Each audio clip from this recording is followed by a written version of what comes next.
Hello friends, super magic રસોઈમાં મિત્રો હું આપનું સ્વાગત કરું છું. આજે હું આપણે ઘઉંના લોટના ગોટાની રેસીપી તમારી સાથે શેર કરું છું.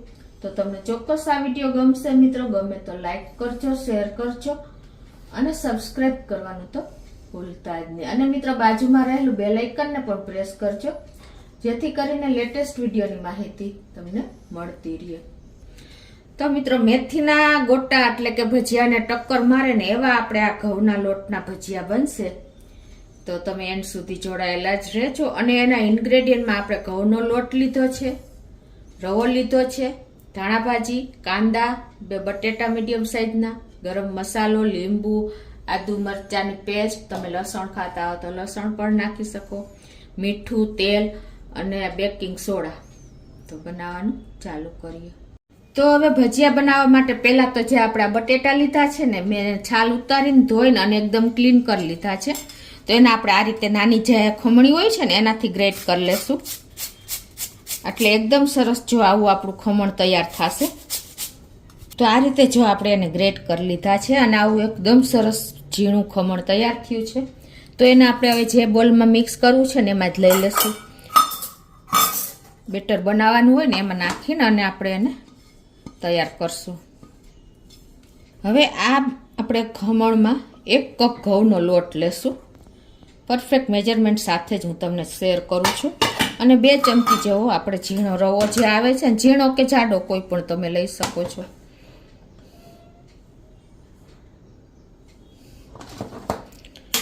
અને એમાં 1 મીડિયમ સાઈઝનો કાંદો સમાર્યો છે ને એ નાખી દેશું. અને ધાણાભાજી મેં 1 મુઠ્ઠી જેટલી છે એ પણ મિક્સ કરી દઈશું.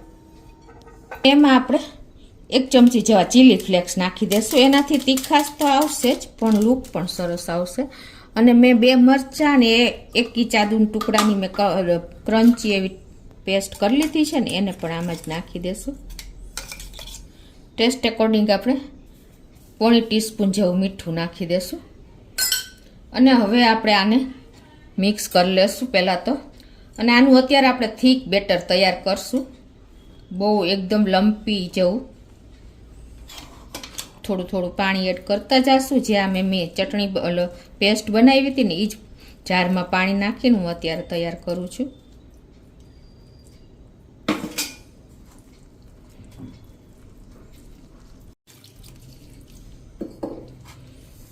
મિત્રો આપણને મેથીના ગોટાને ભૂલી જાશો ને એવા આપણા આ ઘઉંના લોટના ગોટા તૈયાર થાય છે, એટલે કે ભજીયા તૈયાર થાય છે. તમને ક્યારેક આ ટેસ્ટ લેવો હોય ને તો પણ ઈજી જ પડશે. કોઈ જાતની બીજા ઇન્ગ્રેડિયન્ટ જાજા નથી. બધા ઇન્ગ્રેડિયન્ટ આપણે ઘરમાં જ અવેલેબલ હોય ને એ જ લીધા છે. અને તમારે ચીલી ફ્લેક્સ સ્કીપ કરવા હોય ને તો તમારે તીખા મરચાં થોડાક લેવાના, એટલે એ પણ તીખાશ જ આવી જશે. બાળકોને આપવા હોય તો તમે સ્કીપ પણ કરી શકો છો. તો આ રીતે આપણે જો થીક બેટર તૈયાર કર્યું છે.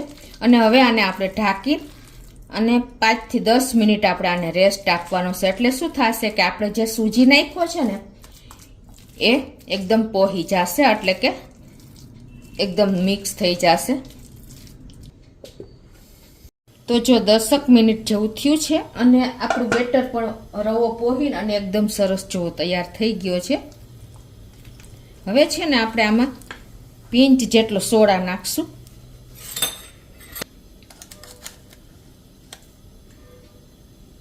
અને એમાં લીંબુ નાખી દેશું. અડધા લીંબુનો રસ નાખી દેવાનો છે, એટલે આપણે સોડા પણ એક્ટિવેટ થઈ જશે, પ્લસ આપણે જે નાખવું છે ને ખટાશ તરીકે લીંબુ એનો પણ ઉપયોગ થઈ જશે. અને આપણે તમારે જો નાખવું હોય તો નાખી શકો છો, બાકી સ્કીપ કરી શકો છો. ગરમ મસાલો અત્યારે હું અડધી ચમચી જેવો નાખું છું. અને હવે આ બધું જ આપણે મિક્સ કરી લેશું.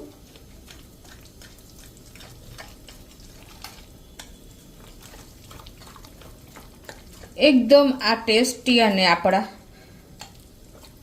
વડા તૈયાર થશે.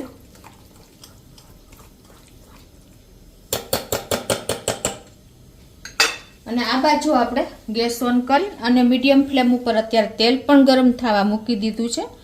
અને આપણું તેલ પણ ગરમ જ થઈ ગયું છે. આપણું તેલ ગરમ થઈ ગયું છે ને એમાં આપણે આ ભજીયાને ઉતારતા જાશું. નાની નાની સાઈઝના ઉતારશું.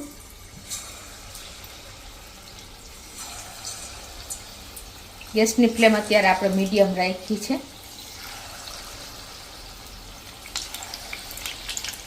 મિત્રો આપણે ચણાના લોટના તો બહુ ખાધા ભજીયા, પણ એક વખત તમે આ ઘઉંના લોટના અને રવાના ને ઘઉંના બંને મિક્સ કરીને ટ્રાય કરજો. તમને ઇન્સ્ટન્ટ ભૂખ લાગી હોય ને તો તમે કાંઈ ના હોય ને તો ઘઉંના લોટના પણ આવી રીતે ભજીયા તૈયાર કરી શકો છો. હવે આને આપણે મીડિયમ ફ્લેમ ઉપર થવા દેશું 1 મિનિટ. તો આ રીતે જો આપણે ટર્ન કરી લીધા અને આપણે ભજીયા પણ 1 મિનિટ આપણે મીડિયમ ફ્લેમ ઉપર જ આ રીતે કૂક કરવાના છે.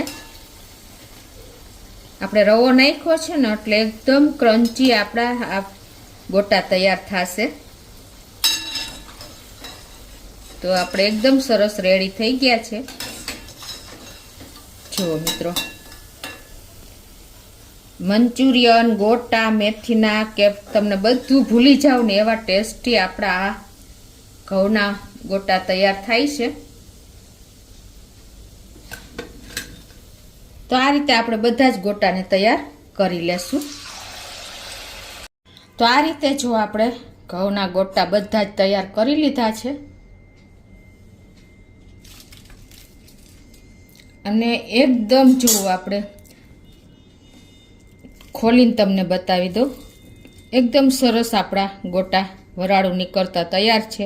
કાંદા, આપણે બટેટાનું ખમણ બધું નાખીને એકદમ સરસ રૂ જેવા પોચા આપણા ઘઉંના ગોટા તૈયાર થયા છે. મિત્રો, આ ગોટા તમે ગમે ત્યારે એની ટાઈમ સવારના બ્રેકફાસ્ટમાં, સાંજે નાની મોટી ભૂખ હોય ત્યારે તમે બનાવી શકો છો અને બાળકોને લંચ બોક્સમાં કે ગમે ત્યારે તમે આપી શકો છો. મિત્રો, કોઈ ટાઈમ નથી લાગતો અને બધા જ ઇન્ગ્રેડિયન્ટ એવા છે કે તમે ઘરમાં જ અવેલેબલ હોય છે. કાંઈ પણ ન હોય તો આપણે રોટલીનો લોટ તો હોય જ છે અને રવો પણ હોય છે.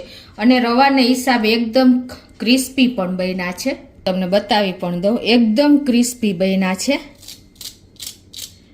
એવા સરસ આપણને ક્રન્ચી ભજીયા તૈયાર છે. મિત્રો, તો આ ભજીયાને તમે ગ્રીન ચટણી સાથે કે ખાટી મીઠી ગોળ આંબલીની ચટણી સાથે કે સોસ સાથે કોઈ પણ સાથે તમે એન્જોય કરી શકો છો. અને એકદમ પોચા રૂ જેવા જ તૈયાર થયા છે. જુઓ મિત્રો, છે ને કાંદા અને આપણે બટેટાનું ખમણ સાથે.